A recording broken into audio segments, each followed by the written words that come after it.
오늘 말씀은 편 119편 105절부터 112절 편 119편 105절부터 112절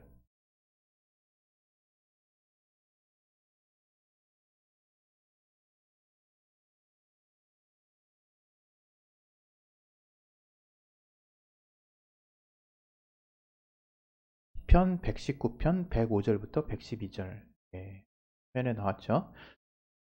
다 함께 우리 같이 합독하도록 하겠습니다. 시작. 주의 말씀은 내 발의 등이요 내 길의 빛이니이다. 주의 의로운 규례를 지키기로 맹세하고 굳게 정하였나이다. 나의 고난이 막심하오니 여호와여 주의 말씀대로 나를 소성케 하소서. 여호와여 구하오니 내 입의 낙헌제를 받으시고 주의 규례로 나를 가르치소서. 나의 생명이 항상 위경에 있사오나 주의 법은 잊지 아나이다. 악인이 나를 해하려고 올무를 놓았사오나 나는 주의 법도에서 떠나지 아니하였나이다. 주의 증거로 내가 영원히 기업을 삼았사오니 이는 내 마음의 즐거움이 됨이니이다. 내가 주의 율례를 길이 끝까지 행하려고 내 마음을 기울였나이다. 아멘. 오늘 이 말씀 통해서 하나님이 우리에게 깨닫게 주시는 것들을 우리가 깨달을 수 있도록 우리 마음을 열어주시고 들을 길을 허락해달라고 우리 시간에 기도하겠습니다. 하나님 아버지 성령으로 충만하게 주시고 도와주시옵소서. 하나님이 함께 하시는 귀한 은혜가 우리 안에 넘칠 수 있도록 도와주시고 우리의 마음을 열어주셔서 하나님의 말씀이 우리의 내면에 심겨 30배, 60배, 100배의 결실을 맺을 수 있도록 도와주시고 들을 길을 허락하여 주시옵소서. 깨닫게 하여 주시옵소서. 예수 이름으로 기도했습니다. 아멘.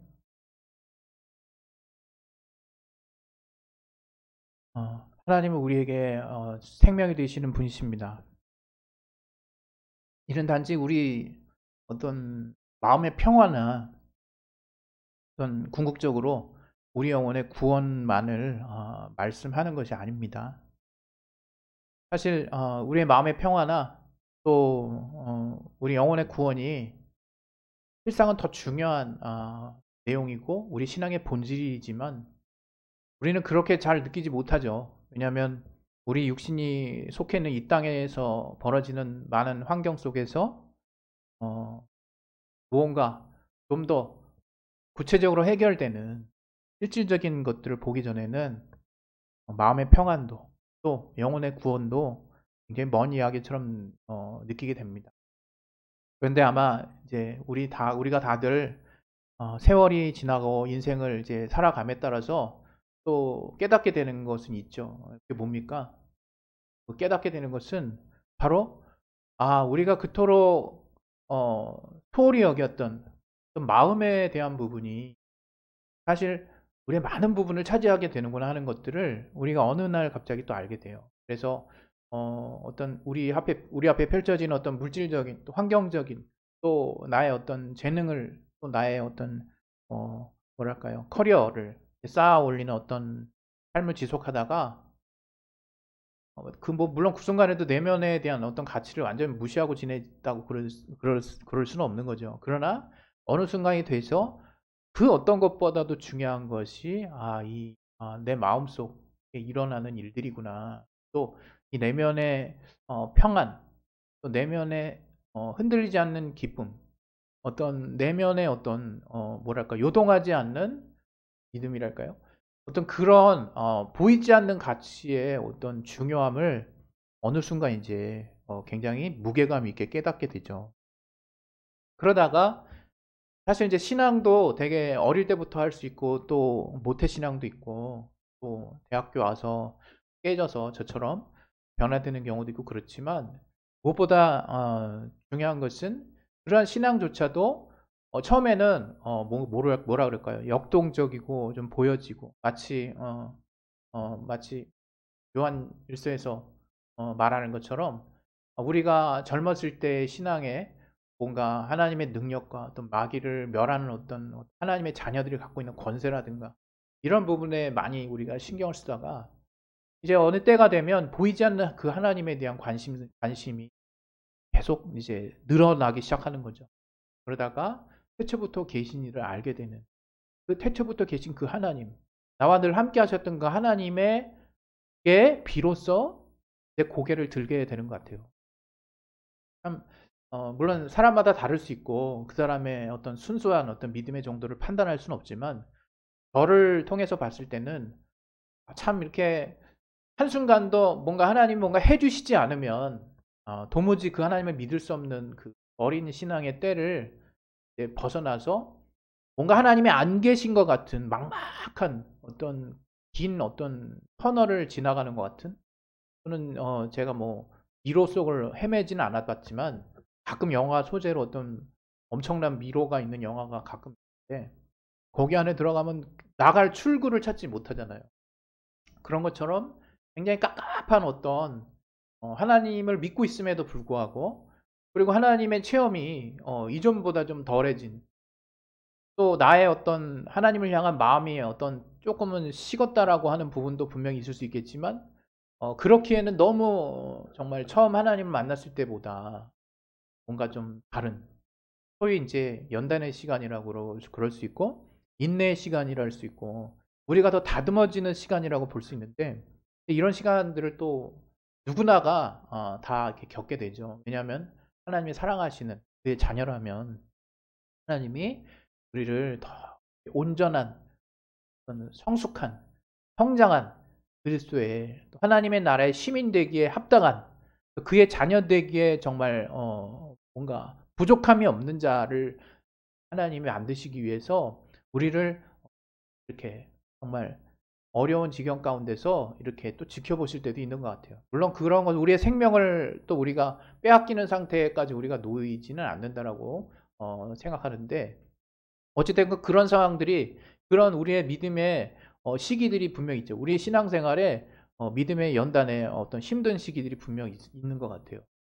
그런데 저도 물론 그 과정 가운데 있는 것 같아요. 그 지점 어느 군데에.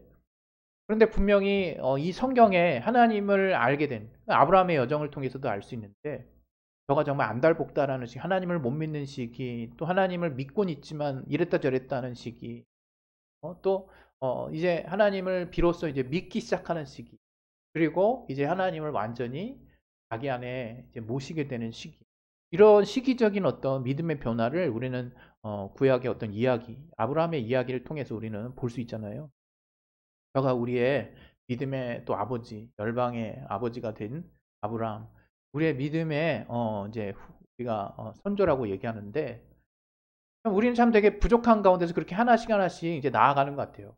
그런데 중요한 것은 바로 이러한 믿음이 우리의 내면에서 이렇게 완전하게 이렇게 이제 갖춰지게 되는 과정에서, 그 중간 과정의 시간들을 우리가 잘 보내지 않으면 결국에는 하나님이 요구하시고 하나님이 그토록 기대하시고 우리를 통해서 바라시는 온전한 믿음의 단계에 이르기가 사실 쉽지가 않아요.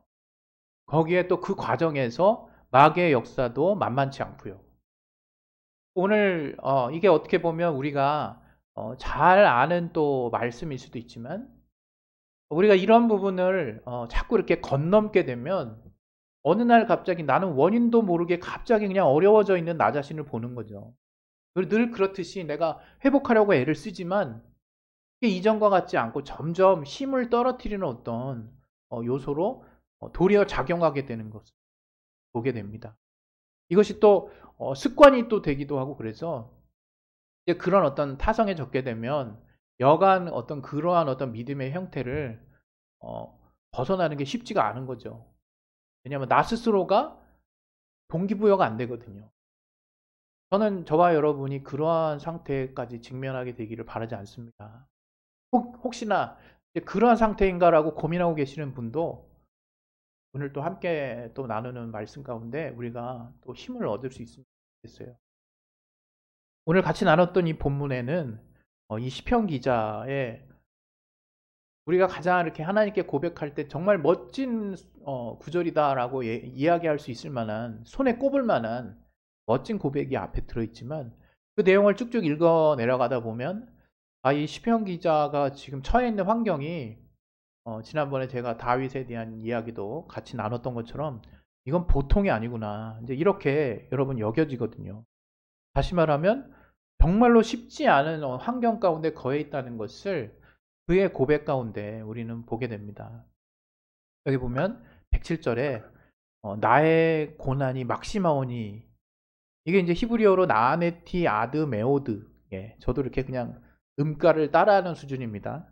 어찌됐건 나아네티 아드 메오드, 사실 이 내용을 직역하면 뭐냐면 아주 극도로 심한 고통을 받았다는 뜻이래요. 아주 극도로 심한 고통. 나의 고난이 심하오니, 정말로 형언할 수 없는 어떤 고통의 상태를 말한다고 하더라고요. 여러분 한번 떠올려 보세요. 지금의 상황이 내가 어떻게 말로 표현할 수 없을 만큼 어떤 극도의 고통의 상태인지, 그러신 분이 있을 수 있습니다. 정말 저는 빨리 힘을 내고 일어날 수 있길 바라고요. 어떤 그러한 나의 삶에 그러한 경험들이 있는지, 그리고 정말 그러한 시간들을 보내고 있는, 근데 이 사람이 하나님을 믿는 사람이란 말이에요. 하나님을 섬기는 사람이에요. 물론 그런 사람 없을 거라 생각해요. 어떤 사람은 나는 하나님을 믿으니까 이러한 어떤 고통과 고난은 없을 거라고 정말 생각하는 사람이 정말 있더라고요. 정말 복을 받으니까. 물론 어떤 의미에서는 맞을 수 있죠. 그리고 우리가 또 믿음의 어떤 완숙기라 그럴까요? 믿음이 이제 성장하면 우리의 환경과 상관없이 내가 항상 주 안에서 기뻐할 수밖에 없는 이유를 발견하게 됩니다. 그리고 그러한 기쁨이 내 안에 자리 잡게 돼요. 그래서 그 말이 틀린 말은 또 아니거든요. 그런데 그 어린 신앙에서의 그가 추구하고자 하는 기쁨은 좀 다른 데 있죠. 사실은 어떤 육신의 만족, 자기가 바라는 욕구의 어떤 채움, 어떤 이런 부분들에 있기 때문에 제가 어느 날 갑자기 뜻하지 않은 어떤 고난, 어떤 삶의 환경에 물질적인 어려움이 갑자기 확 찾아와 버리면 마음에 큰 낙담이 되고 좌절이 되거든요. 근데 이제 그렇게 됐을 때 그것을 이제 이겨내야 되는데 그게 쉽지 않다 이거예요. 믿는 자는 그런 고난과 고통으로부터 자유로운 자냐? 그러한 것은 아니거든요. 도리어 어떤 면에서 자원에서 고난받는 자가 그리스도인이 아닌가, 그런 생각까지 들어요. 그러면 거기서 삶의 도대체 의미를 어디다가 찾아야 될 것이냐? 이제는 뭐 이 땅을 글렀고 그 나라만 바라봅니다. 이건 아니라 그러죠, 제가. 그렇게 사는 건 아니죠.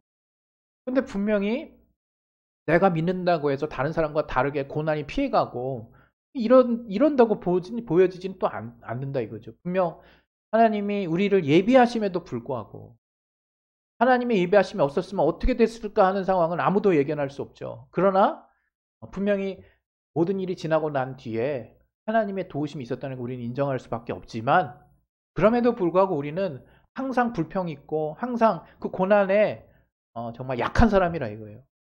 근데 오늘 보니까 내용에 이 시편 기자도 장난이 아니더라고요. 장난이 아니에요.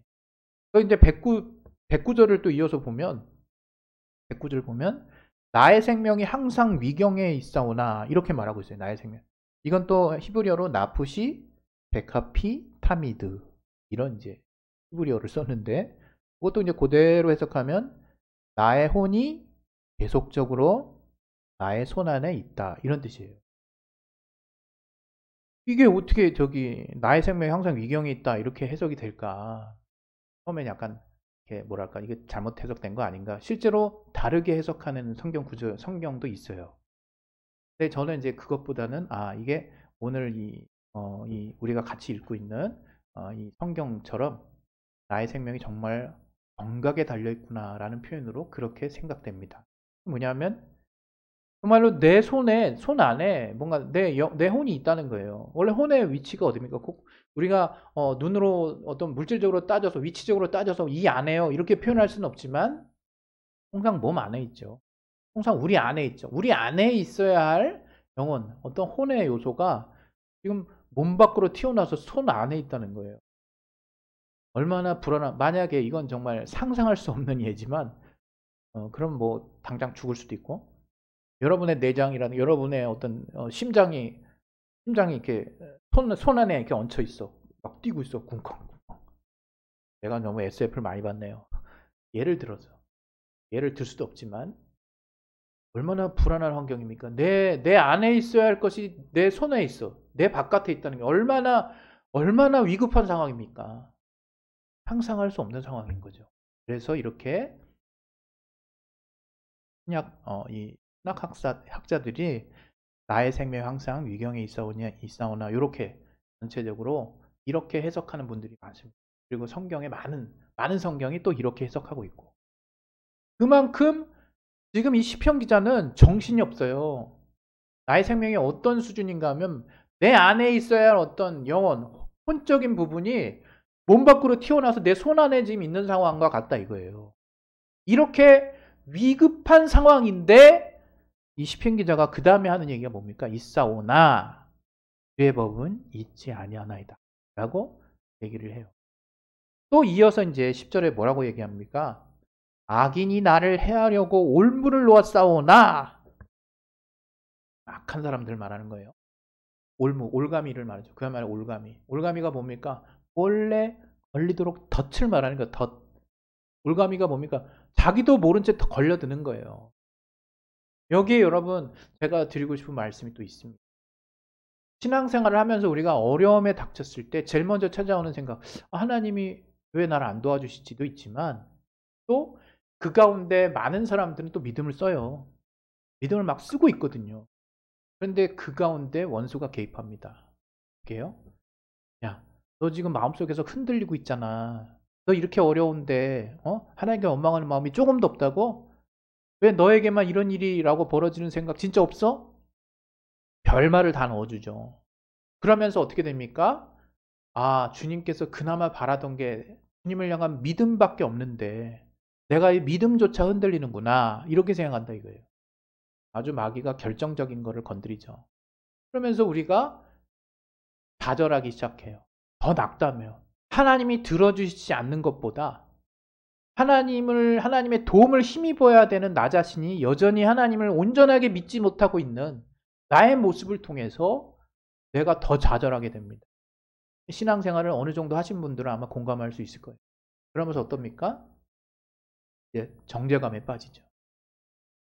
정죄감에 빠질 뿐만 아니라 이제 그 정죄감이 오래되면 어떻습니까? 이제 하나님을 피합니다, 여러분. 하나님을 피해요. 하나님을 막 멀리하려고 하죠. 이게 문제는 뭐냐면 하나님을 계속 멀리하다 보면요, 이게 뭐랄까요? 그 마음이 이제 굳어지거든요. 완악해진다고 성경적으로 표현하는데 마음이 이제는 굳어집니다. 그러면 그게 왠지 어디다 소통할 수 없는 그 어떤 형언할 수 없는 마음들이 이제는 악한 마음으로 돌변해요.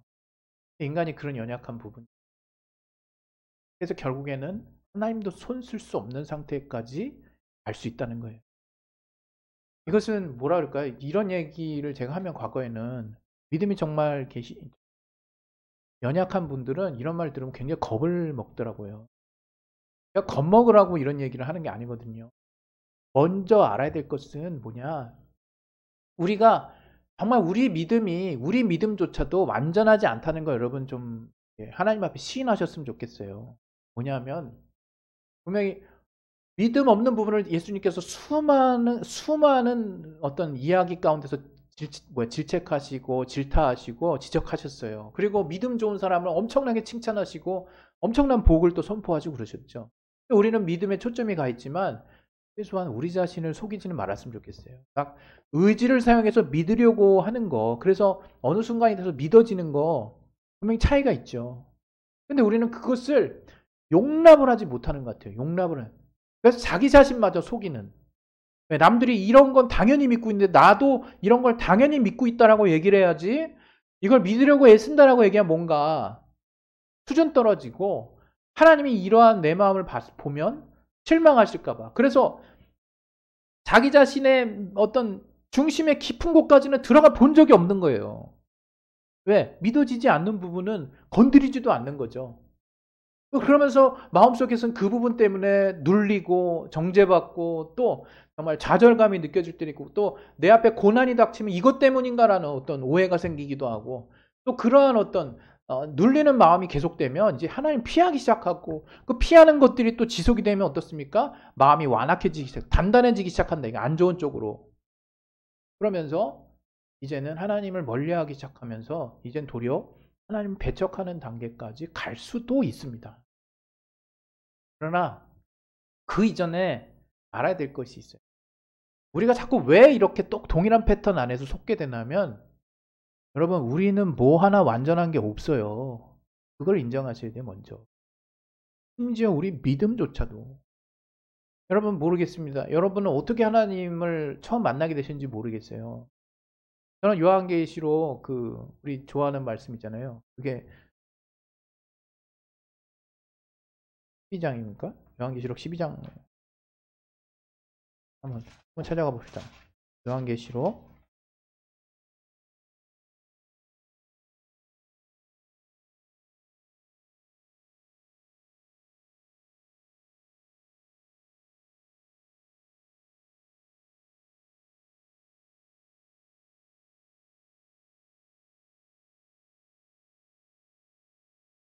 찾으려고 그러면 또 잘 안 나와. 아주 우리가 잘 아는 말씀인데 그 구절이 생각이 안 나지. 그냥 제가 그냥 말로 그냥 떼올게요. 요한계시록에 분명 있죠. 내가 문 밖에 서서 두드리노니. 아마 여러분 딱 떠오르는 분도 계실 거예요. 구절이. 누구든지 문을 열면이라고 했어요. 누구든지. 그게 여러분 얼만큼 우리에게 요구하시는 분량일까요? 마음을 활짝 하나님을 전 마음으로 받아들이면 저는 그렇게 보지 않아요. 제가 하나님 만났을 때를 기억하고 있기 때문에. 저는 하나님 만날 당시에 원망, 그동안 우리 가정이, 제가 이제 신앙 때문에 우리 가정이 겪은 또 고난이 있었거든요. 그래서 하나님을 온전히 믿을 수 없는 또 여러 가지 이유들이 있어요. 하지만 마음 한구석에는 그래도 하나님이 혹시 살아계시면 날 좀 만나주세요 라는 마음이 100중에 한 5에서 7 정도? 저는 저 자신을 그렇게 평가합니다. 나머지 한 90 정도는 뭐냐? 이 형이 왜 나를 이렇게 푸시할까? 또 기도 꼭 이렇게 소리내서 해야 되는 건가? 그리고 이렇게 하나님 찾는 게 이렇게 어려워서, 그리고 정말 하나님 살아계시게 한 걸까? 여러 가지 막 형언할 수 없는 마음들이 막 온통 머릿속을 맴돌았어요. 그 당시. 처음 하나님 만나고 제가 방언을 하고 성령 체험을 했을 그 당시에. 근데 정말 맞더라고요. 하나님이 어느 날 제 마음을 확, 어느 순간 제 마음을 확 뒤집어 놓으시더라고요. 나도 왜 그런 생각으로 막 몰아가게 됐는지도 모르겠어요, 지금. 그러나 분명한 것은 잊을 수 없는 기억이고, 그것이 지금의 제가 이 길을 가게 된 아주 시작점이 됐거든요. 다시 말하면 하나님은 우리의 그 미미하고 미세하고 아무도 정말 아무한테도 들키지 않고 아무한테도 표현하지 않았던 그 마음의 중심에 어느 한 부분만큼이라도 우리가 하나님을 향한 마음을 열고 있다면 하나님은 그분의 능력으로 우리와 함께 하실 수 있는 분이세요. 여기에 마귀는 네 믿음이 이래서 되겠느냐? 네가 마음을 이 정도밖에 안 써서 되겠느냐? 우리가 못하고 있는 거, 또 상대적으로 이 사람에 비해서, 누구에 비해서, 뭐에 비해서, 어떤 환경에 비해서, 성경에 비해서 넌 이렇지 않느냐라고 계속 우리를 비난하고 우리의 믿음을 흔들어 놓습니다. 그러면 어떻습니까? 우리가 하나님께 제대로 보여드린 것도 없고 뭔가 한 것도 없는데 믿음마저 없어. 그럼 우리가 붙잡을 게 뭐가 있어요? 무력화되는 거예요. 여러분 오늘 이 본문을 보세요. 정말 굉장히 치열하거든요. 이 시편 기자는. 근데 111절에 이렇게 말하고 있어요. 올무를 낳지만 법도에서 주의 법도에서 떠나지 않을 거라고 얘기했죠. 아니하였다고. 111절에 이제 거의 완성판이 들어옵니다. 주의 증거로 내가 영원히 기업을 삼았사오니 이렇게 말해요. 주의 증거, 여기서는 위에 있는 당신이 내게 보여주신 증거, 다시 말하면 주의 율례를 말하는 거예요. 주님의 율법들을 말하는 거예요. 그것을 지키면서 그것을 따르며 사는 삶을 말하는 것이고, 어쨌든 그 말씀을, 그 주의 증거, 그 주의 율법을 내가 영원히 기업을 삼았다 이렇게 고백을 하고 있어요. 기업이 뭡니까? 유산이죠. 영원히 내 거. 아주 편하게 얘기하면 영원히 내 거. 영원한 기업. 유산, 유업 이런 얘기하죠. 남긴 거, 자기 거. 남의 거가 아니라 이제 확실히 자기 거. 바로 우리 그리스도인은 하나님의 말씀이 우리의 영원한 기업이 되게 하는 자들이에요. 그래서 뭐라고 얘기하고 있습니까? 이는 내 마음의 즐거움이 됨이니. 즐겁기 때문이라는 거예요. 그 말씀을 내가 유업으로 삼은 거예요. 말씀을 나의 유산으로 삼은 것을 내가 왜 그렇게 삼고자 하느냐? 내 마음의 즐거움이 된다는 거예요. 궁극적인 기쁨의 원천이 된다는 거죠. 시편 기자는 지금 자기 환경이 어떤지, 자기가 정말 내 혼이 손 안에 쥐어져 있는 것처럼 얼마나 정말 위급한 상황인지, 자기가 정말 얼마나 원수들이 자기를 좀 해하려는 악인들이 얼마나 자기에게 올무를 놓고, 이 마귀가 우리의 생각으로 얼마나 우리의 그나마 조금 있는 믿음마저도 얼마나 흔들어 놓고 아무것도 없는 것처럼 막 이렇게 한다 하더라도, 이 시편 기자는 절대로 내가 말씀을 내려놓지 않겠습니다, 지금 그 고백을 하고 있는 거예요. 그래서 112절 보면 내가 주의 율례를 길이 끝까지 행하려고 내 마음을 기울였나이다 하고 있지 않습니까? 여러분, 오늘 제가 여러분에게 드리고 싶은 말씀, 저도 좀 여러 가지로 힘들었거든요. 여러분도 만만치 않을 거라고 생각해요. 저보다 더하면 더했지. 그럼 힘든 삶을 사는데 예수님 믿는다고, 하나님 믿는다고 그런 삶이 뭔가 없어지는 것도 아닌 것 같고, 뭔가 내가 하나님께 기도를 했는데, 말씀을 따르는데 내 삶에 뭔가 큰 어떤 변곡점이랄까, 내가 뭔가 좀 기울일 만한 어떤 임팩트는 없는 것 같고, 여러 가지 또 실망할 수 있어요. 그러나 여러분, 곧바로 일어나세요. 너무 오래 있지 마세요. 하나님은 우리의 불완전한 믿음 가운데 함께 역사하셨던 분이고, 지금도 여러분의 믿음, 저만 놓고 얘기하면 제 믿음 대단하지도 않고 아무것도 아니지만, 그 하나님을 붙들려고 하는 내 방향성 가지고 하나님 나를 통해서 일하시는 분이세요. 그럴 때마다 할 말이 없는 거예요. 제가 정말 감사하고 놀라는 겁니다. 저는 여러분의 삶도 그렇게 하나님이 작정하고 계실 것이고, 여러분이 어떻게 하나님을 향해서 마음을 쓰든지 하나님은 그 마음의 미세한 부분을 정확하게 캐치하셔서 하나님 그 마음을 가지고 여러분과 함께 역사하실 수 있는 분. 다만 이 시편의 마지막 고백처럼 하나님의 말씀 항상 기울이세요. 힘을 기울이세요. 하나님의 말씀에 힘을 쓰세요. 내가 그걸 완전히 지킨다라는, 나도 지킬 수 없는 공수표 날리지 마시고 그 말씀을 내 마음에 두세요. 그리고 그 말씀을 그 어떤 유산, 그 어떤 내가 가장 소중히 여기는 나의 것이라고 여기는 가치보다 최우선의 가치에 두세요. 그리고 그 말씀으로 기쁨을 얻으실 수 있기를 예수 이름으로 축원드립니다.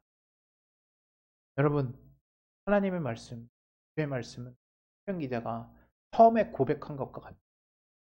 주의 말씀은 내 발의 등이요 내 길의 빛이니. 여러분, 주의 말씀은 저와 여러분의 어떤 발의 등이면 뭡니까? 사람들이 잘 쓰는 표현이라는데, 정말 발 앞에 등이 놓인 게 가장 확실한 거예요.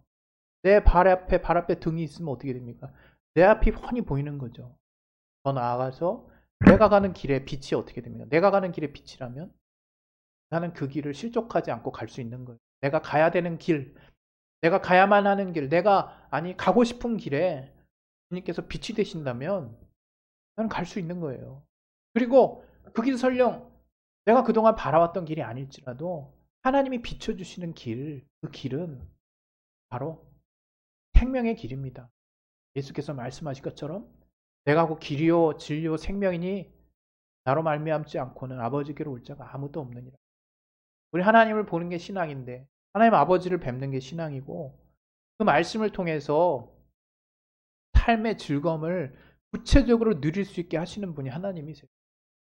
우리 영혼뿐만 아니라, 우리에게 영원한 구원을 약속하신 것뿐만 아니라, 이 땅의 삶에 아무리 고난의 여정이 많을지라도 우리가 하나님의 말씀을 우리의 삶의 영원한 기업으로 삼고 그 말씀의 즐거움을 두려고 내가 마음을 다하고 내가 이제 고개를 들고 그 말씀에 기울이기 시작했을 때, 하나님은 언제든지 내 미미하고 부족하고 완성되지 아니한 그 믿음의 어떤 조각을 가지고서도 나와 함께 합력해서 선을 이루실 수 있는 분이십니다. 할렐루야. 우리 시간에 기도하겠습니다. 기도하실 때 하나님께서 우리를 얼마나 사랑하시고 또 우리에게 그 말씀을 통해서 우리를 풍성하게 채우시려고 하시는 분인지 저와 여러분이 분명하게 깨달을 수 있기를 바랍니다. 우리 시간에 기도하실 때 하나님의 말씀, 우리를 예비하신 그 하나님의 말씀을 정말 끝까지 따를 수 있도록 하나님 내게 힘을 주시고 성령으로 충만하게 해주시고 그때그때 깨닫게 달라고. 나는 비록 그 하나님이 요구하시는 믿음조차도 제대로 쓸 수 없는 자지만 주님을 향해서 내 마음을 늘 정말 그때그때마다 중심을 열어놓겠사오니 하나님 들어오셔서 함께 하시고 또 합력하여 선을 이루게 하여 주시옵소서. 시간에 예수의 한 번 하시 기도하겠습니다. 예수여! 하나님 아버지, 주께서 정말 흔들리지 않고 주님을 향해 마음을 쓸 수 있는 자를